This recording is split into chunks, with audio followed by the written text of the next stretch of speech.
wabarakatuh. Semangat belajar. Nah, adik-adik, ketemu lagi dengan saya, Maya Zahrotul Afifah. Nah, sebelum kita mulai pembelajaran pada kali ini, marilah kita berdoa terlebih dahulu. Berdoa mulai. Berdoa selesai. Nah, adik-adik, kali ini kita akan belajar kelas 5, tema 1, subtema 1, pembelajaran 2. Nah, anak-anak, tujuan pembelajaran yang akan kita capai yaitu 1. Melalui pengamatan terhadap contoh berbagai gambar ilustrasi, siswa dapat menjelaskan ragam gambar ilustrasi. 2. Melalui pengamatan gambar cerita, siswa dapat membuat cerita sesuai dengan gambar secara tepat. 3. Melalui kegiatan membaca teks, siswa dapat mengidentifikasikan gerak ikan di air dengan benar.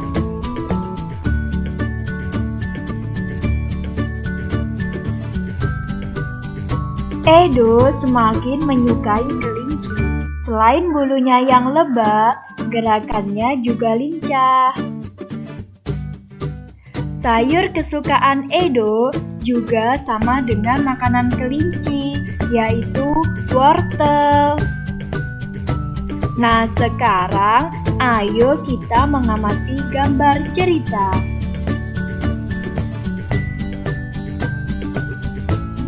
1.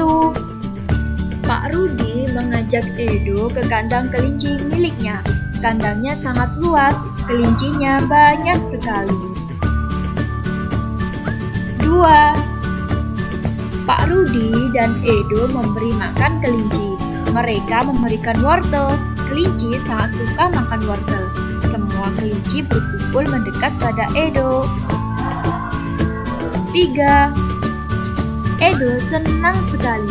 Edo tertawa kegirangan melihat tingkah lucu kelinci di kandang kelinci milik Pak Rudi.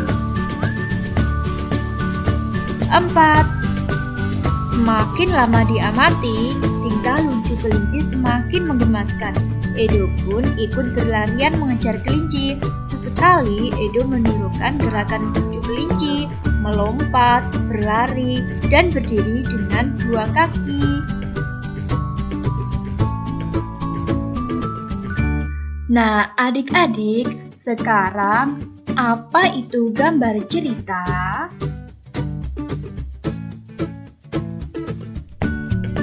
Nah, gambar cerita adalah gambar atau serangkaian gambar yang mengandung sebuah cerita.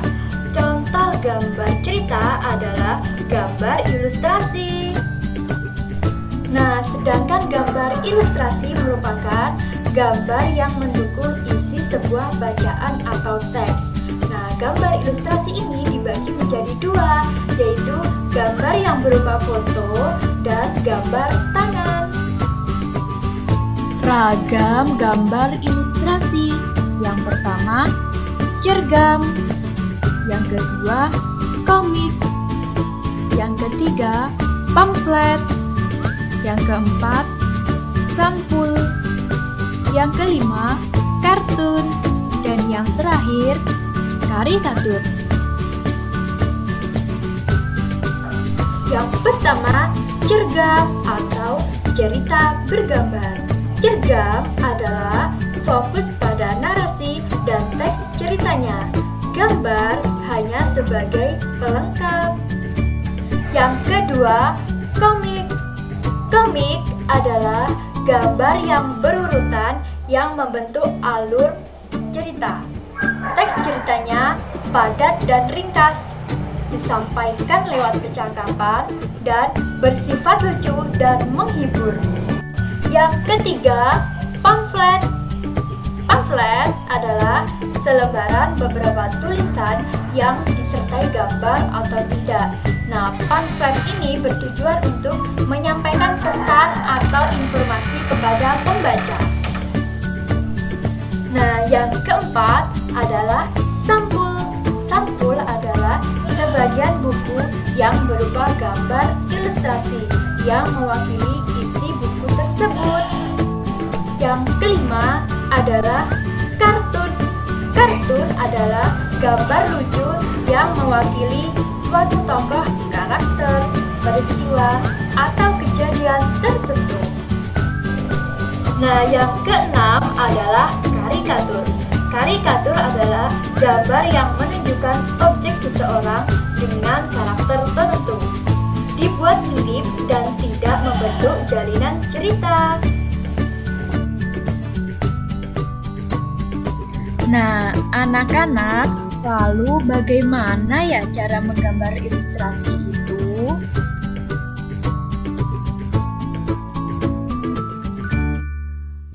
Yang pertama, siapkan alas, bisa kertas, atau kanvas, atau kain, pilih salah satu ya. Yang kedua, pewarna.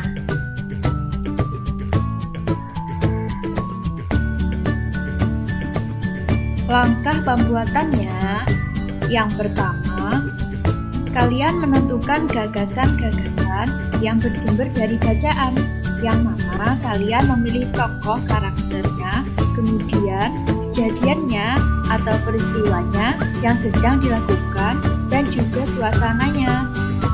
2. Kalian harus membuat sketsa. Sketsa itu rancangan dari gagasan yang kalian biasanya coret-coret tentang tata letak dan ukuran dari objek tersebut. Yang ketiga, pewarnaan. Pewarnaan ini sesuka hati kalian. Kalian bisa menggunakan warna asli atau juga bebas sesuai dengan imajinasi kalian sendiri.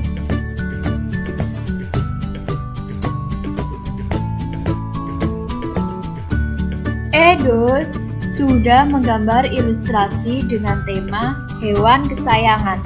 Edo menggambar Siti dan kucing kesayangannya seperti ini.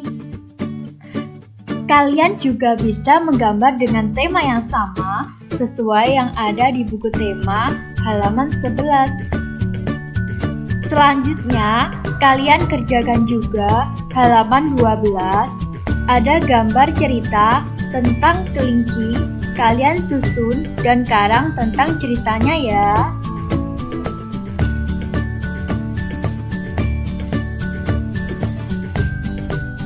Nah, anak-anak, masih ingatkah kalian bagaimana cara kelinci bergerak? Kelinci bergerak dengan 2 kaki depan dan 2 kaki belakang yang panjang dan kuat untuk melompat.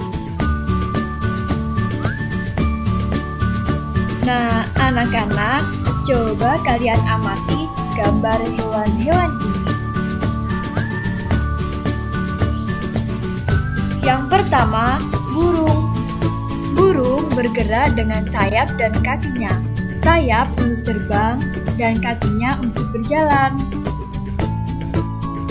Yang kedua, kambing. Kambing mempunyai 2 pasang tungkai kaki, 2 kaki depan dan 2 kaki belakang. Kaki kambing berfungsi untuk berjalan, berlari, dan melompat. Yang ketiga, rusa. Rusa bergerak dengan 4 kakinya yang lurus, namun sangat lincah dan kuat. Yang keempat, kucing. Kucing mempunyai 2 pasang tungkai, 2 kaki depan, dan 2 kaki belakang, berguna untuk berjalan, berlari, dan melompat. Yang kelima, ada kadal. Kadal memiliki 2 pasang tungkai depan dan 2 tungkai belakang. Kadal bergerak merayap sebab memiliki kaki yang pendek. Yang terakhir, monyet.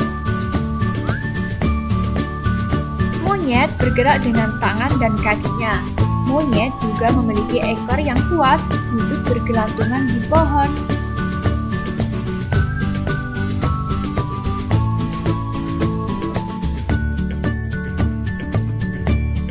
Nah, coba kalian simak bacaan berikut ya.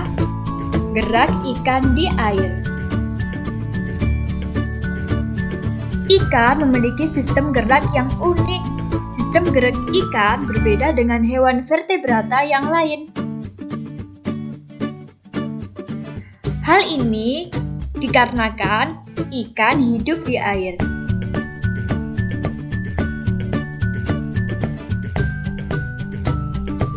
Salah satu bentuk tubuh yang paling banyak dimiliki oleh hewan air adalah bentuk rudal. Bentuk tubuh ini memungkinkan ikan meliuk ke kiri dan ke kanan, serta mengurangi hambatan saat berenang.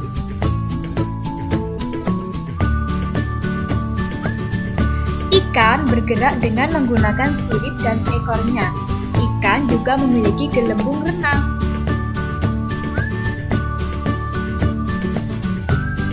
Nah, anak-anak, apa kesimpulan materi kita pada hari ini? Yang pertama, ragam gambar ilustrasi yaitu cergam, komik, pamflet, sampul, kartun, dan karikatur.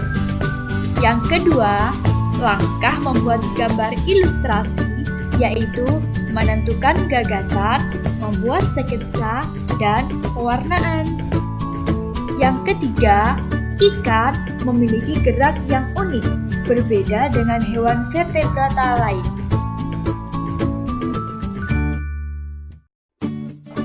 Nah, adik-adik, sekian materi pada hari ini. Apabila ada kurangnya, saya mohon maaf. Dan semoga materi kita pada hari ini bisa bermanfaat. Sampai jumpa. Wassalamualaikum warahmatullahi wabarakatuh.